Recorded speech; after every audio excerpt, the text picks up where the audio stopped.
So this is an example of an optical pro table from Accurate Technology.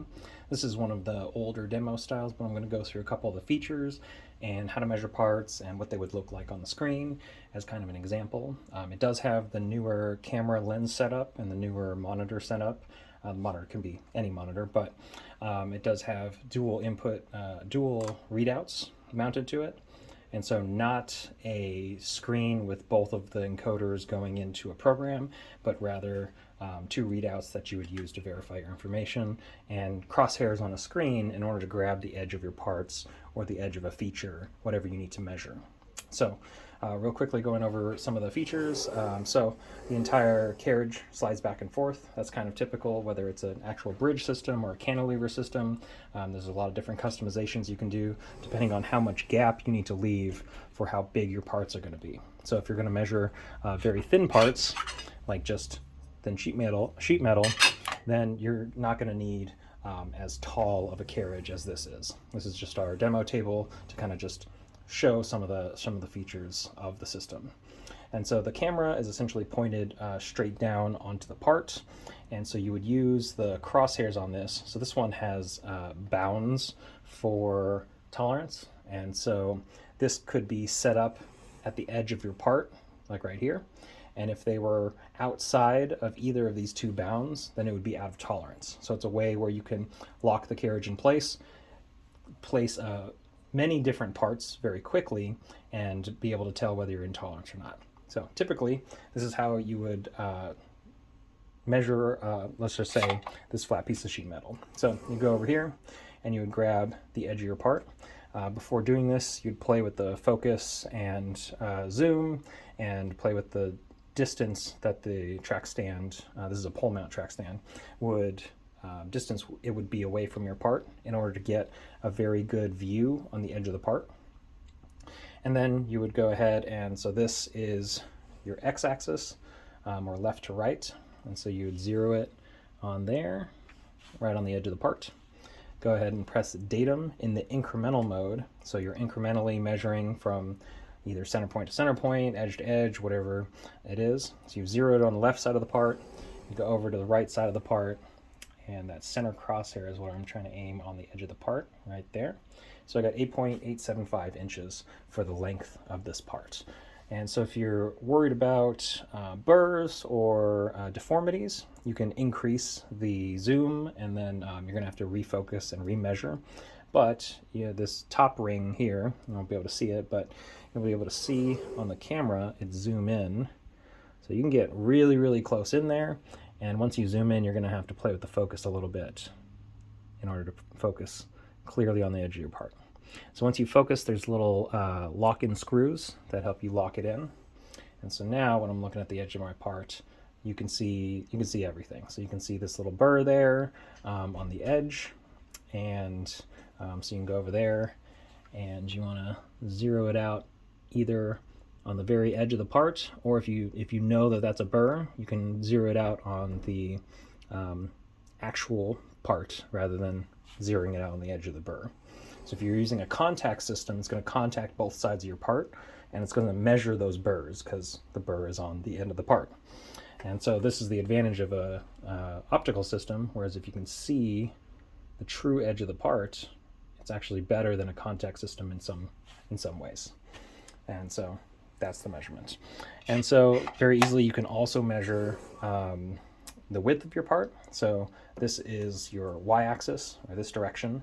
And so as you move, as you spin this, the fine adjust screw will move the camera forwards and backwards. So if you have a really complex part, such as this, where it's got a bunch of cutouts, a bunch of flaps that need to get bent in, you can measure all of those very easily.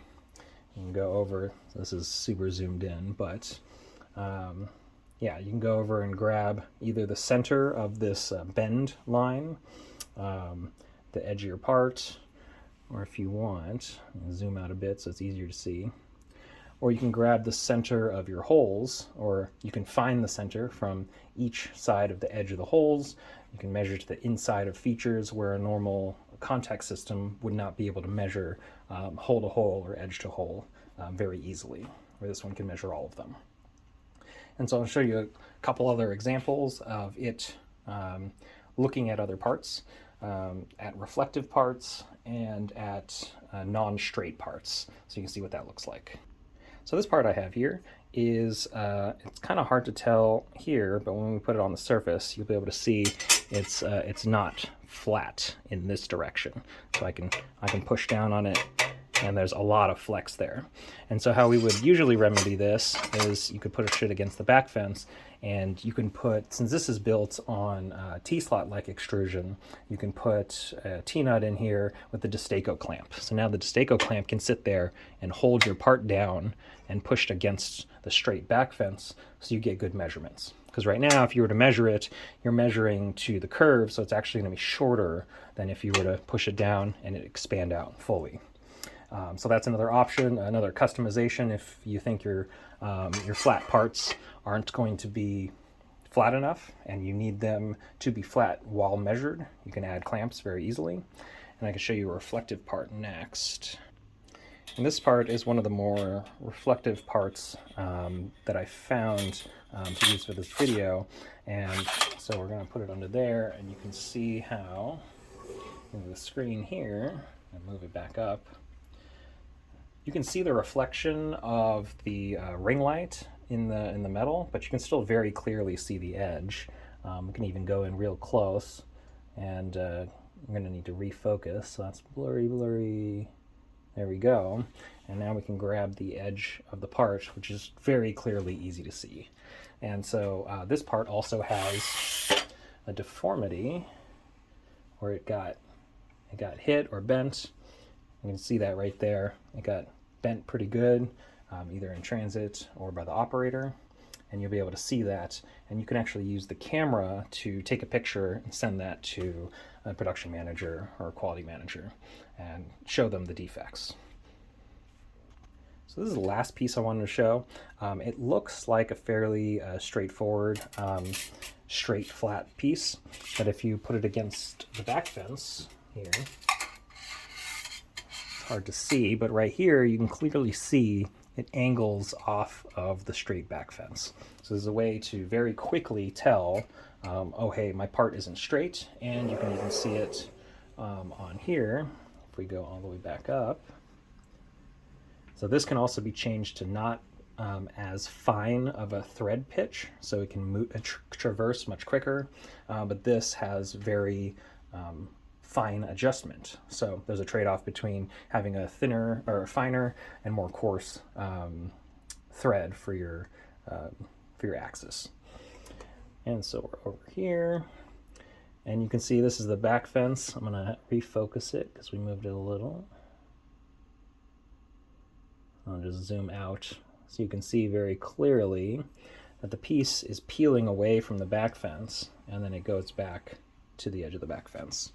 And so that's a good way to also very clearly show, hey, it's not straight.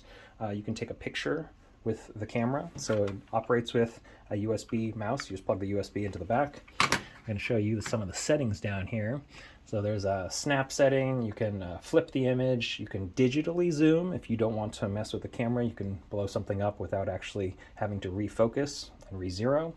You can take video, and you can also go in the settings here and change a bunch of different settings. So specifically, if you can't see something or you want something more exposed, you can change the exposure yourself. So you can white it out if it's a really dark part, or darken it up to make the edge of the part a little bit more defined.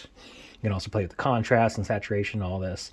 I'm just going to return it to default. It has auto exposure on, so it'll automatically, if you go ahead and turn the ring light off, it'll automatically kind of readjust a little bit. But the ring light, it's a really dark room, so it's necessary in this instance. And so the last thing I'll show you is for very thin, skinny parts, we have a dedicated base plate with a specific groove in it for if you're doing thin wires or thin needles, that type of thing. You also have a specific system for that. So these are all different customizations. So whenever you're interested in an optical pro table, the best way is to contact Accurate Technology and describe your product, maybe send some samples, just like these, and then we can go ahead and throw them on here and test out what do you want, how wide do you want your base plate, what profile are your parts, are they really thin, are they sometimes tall, basically that tells us how high we need to make the camera away from the top of the base plate. Do you want dual readouts? And the list goes on. So it's a really good, this is a really good place to start the conversation. And the conversation needs to kind of go back and forth to narrow in on exactly what type of product is best for your parts. And so I'll show you one more one more variation on this optical pro table, and that'll be it. So this is an example of a dedicated system for a very specific part. The part in question is already laying in there, and it's very difficult to see, but it's a really tiny wire. So it's laying at the bottom of the V-groove. We have some, it's a flat wire, but in some sections it tends to lift up a little. So a couple of custom blocks were made to essentially push down on the wire without applying too much pressure, so it doesn't actually bend the part. And so same as the other one, this one only has an x-axis, so it only measures in x, the length of the wire. This one has a special fine adjust for the X version, which I heavily suggest. You lock it down, and then now you can move it back and forth with a lot more accuracy, rather than moving it by hand and moving it too much and making it difficult to grab the edge of a part. And so these optical systems are very customized, so there's a bunch of different customizations you can do, and go ahead and contact Accurate Technology and figure out what is best for you.